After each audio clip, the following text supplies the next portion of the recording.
sudah datang menemui ibu hari ini. Bagaimana kabar kamu? Baik Bu, tapi agak enggak enak-enak hati ini. Oh begitu ya. Kalau ibu boleh tahu, apa yang membuat kamu sering merasa tidak enak hati? Aku sering merasa minder Bu, soalnya teman-teman aku banyak yang lebih pintar, lebih populer juga. Aku sering bandingin diri sama mereka dan rasanya jadi kecil hati. Jadi akhir-akhir ini kamu sering merasa tidak percaya diri ya, dan kamu sering merasakan bahwa teman-teman kamu itu jauh lebih baik daripada dirimu. Benar demikian? Iya Bu, aku juga jadi malas ikut kegiatan karena merasa kalah duluan.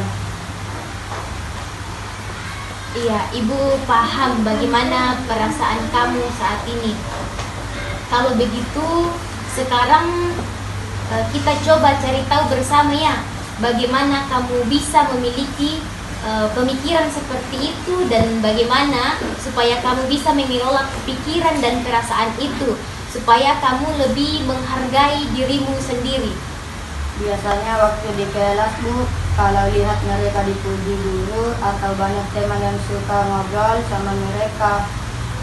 Jadi kamu sering merasa membandingkan dirimu dengan temanmu ya.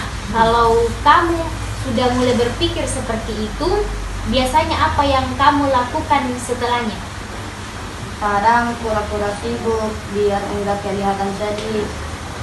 Oke, jadi perilaku yang demikian menarik kamu untuk tidak pasif dan juga tidak aktif dalam kelas ya.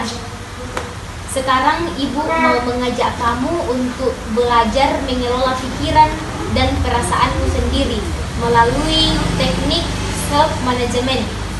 Kita akan buat langkah-langkahnya seperti yang ibu sampaikan ya. Jadi seperti ini, kamu mengatakan tadi bahwa kamu itu merasa minder dan tidak percaya diri dalam kelas. Jadi mulai besok kamu coba catat setiap kali kamu merasa membandingkan dirimu dengan teman. Tulis waktunya, kemudian pada situasi seperti apa dan apa yang kamu rasakan ketika kamu berada dalam situasi seperti itu.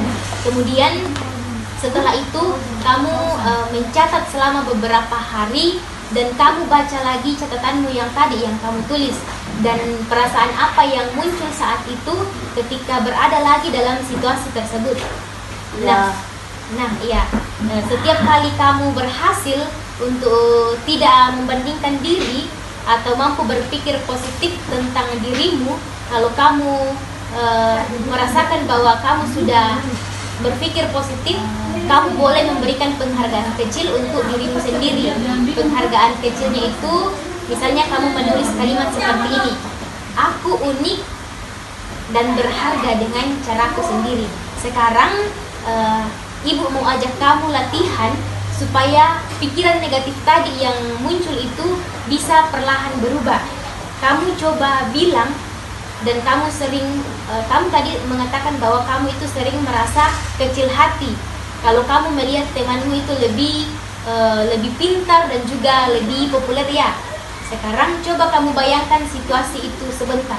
Coba kamu bayangkan bagaimana situasi ketika kamu mengalami hal itu di dalam kelas. Coba kamu bayangkan dulu. Ya, aku bayangin waktu di kelas, Kak, Bu, temanku sering dipuji dan pintar.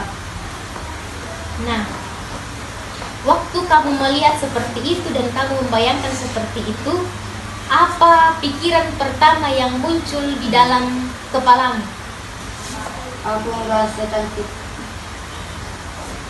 aku enggak sepintar dia, pasti enggak akan bisa kayak gitu. Baik Rehan, sekarang coba ubah pola pikir kamu supaya bisa terbangun hal-hal yang lebih positif lagi. Kamu boleh ikuti apa yang ibu katakan ya. Salah satunya ibu akan ungkapkan 3 kalimat, kamu pilih yang mananya. Yang pertama seperti ini, kamu katakan seperti ini: aku memang berbeda, tapi aku juga punya hal yang bisa aku banggakan. Itu kalimat yang pertama. Kemudian yang kedua, aku bisa belajar dan berkembang dengan caraku sendiri. Yang ketiga, Tuhan menciptakan aku dengan keunikan yang spesial. Coba kamu pilih dari apa yang Ibu katakan tadi, coba kamu pilih salah satu kalimatnya yang kamu suka dan coba kamu ucapkan pelan-pelan. Aku suka yang ini, Bu. Aku bisa belajar dan berkembang dengan caraku sendiri. Bagus sekali, Rehan. Sekarang coba ucapkan lagi sambil tarik nafas pelan-pelan dan lihat dirimu seolah-olah berada di cermin. Jadi kamu bayangkan ya, kamu tersenyum dan percaya dengan kata-katamu sendiri. Coba kamu bayangkan seperti itu. Entah kenapa jadi agak ringan, Bu. Kayak lebih tenang. Iya, benar sekali ya. Ketika kita berusaha untuk mengekspresikan diri kita lewat cermin, meluangkan perasaan kita, itu kita akan merasa lebih tenang lagi dan mulai menerima diri sendiri. Nah, kamu sudah bisa menulis kalimat positif di atas kertas kecil dan letakkan di tempat yang mudah kamu lihat ya, misalnya di meja belajar ataupun di cermin. Jadi kamu menulis kalimat-kalimat positif tersebut. Dan setiap kali kamu merasa tidak percaya diri atau mulai membandingkan dirimu, baca ulang lagi kalimat itu sampai perasaan kamu itu lebih merasakan tenang. Kalau begitu, Ibu ingin menceritakan sedikit pengalaman Ibu ya. Ibu juga dulunya itu pernah merasakan hal demikian. Jadi banyak teman Ibu yang mereka itu lebih pintar dalam kelas, kemudian lebih populer seperti yang kamu rasakan. Tapi lama-kelamaan Ibu menyadari bahwa dengan belajar semua orang itu punya waktu untuk bersinar. Jadi kita bisa mendapatkan perubahan ketika kita berproses dan kita menghargai diri kita sendiri. Jadi apakah kamu mau untuk menghargai dirimu sendiri? Iya, Bu. Aku jadi sadar ternyata aku terlalu keras sama diriku sendiri. Iya, itu adalah hal yang wajar. Tapi sekarang kamu sudah mulai melatih cara baru.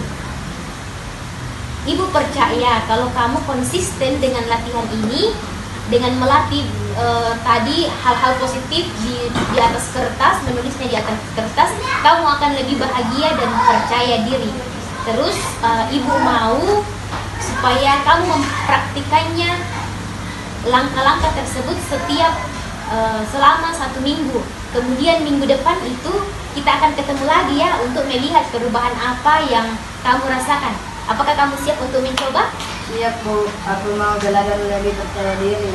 Ya, benar sekali ya. Ibu percaya bahwa kamu bisa karena setiap orang itu berharga dan juga masing-masing punya caranya sendiri. Terima kasih Rehan sudah terbuka dan mau belajar hari ini.